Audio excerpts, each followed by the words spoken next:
సమంత ప్రస్తుతం సినిమాలకు గ్యాప్ ఇచ్చిన సంగతి తెలిసిందే. హెల్త్ మీద ఫోకస్ చేయడానికి సినిమాలకు గ్యాప్ ఇచ్చింది. ప్రస్తుతం సమంత తన ఆరోగ్యం చూసుకుంటూ దేశ విదేశాలు తిరుగుతూ పలు కార్యక్రమాల్లో పాల్గొంటోంది. మయోసైటిస్ నుంచి సమంత ఆల్రెడీ కోలుకున్నట్టు సమాచారం. త్వరలోనే ఆమె గతంలో నటించిన సిటాడెల్ సిరీస్ రాబోతోందని తెలుస్తోంది. తాజాగా ఓ మీడియా కార్యక్రమంలో పాల్గొన్న సమంత పలు విషయాల గురించి మాట్లాడింది. అయితే యశోద, శాకుంతలం సినిమాల సమయంలో తన ఆరోగ్యం బాగోలేదు అని చెప్పినప్పుడు సినిమా ప్రమోషన్స్ కోసమే చెప్పింది. బయట బానే ఉంది, సింపతి కోసం అలా చెప్తుంది అని ట్రోల్స్ వచ్చాయి. ఈ ట్రోల్స్ పై సమంత ఇప్పటిదాకా స్పందించలేదు. తాజాగా మీడియా కార్యక్రమంలో సింపతి స్టార్ వ్యాఖ్యలపై సమంత స్పందిస్తూ, యశోద, శాకుంతలం సినిమాల సమయంలో నా హెల్త్ గురించి బయటపెట్టినందుకు సింపతి కోసం అలా చేశాను అనుకున్నారు.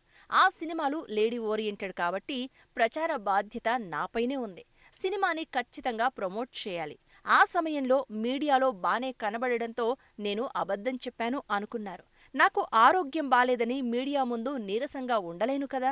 దానిని తప్పుగా అర్థం చేసుకుని సింపతి అంటూ ప్రమోట్ చేశారు.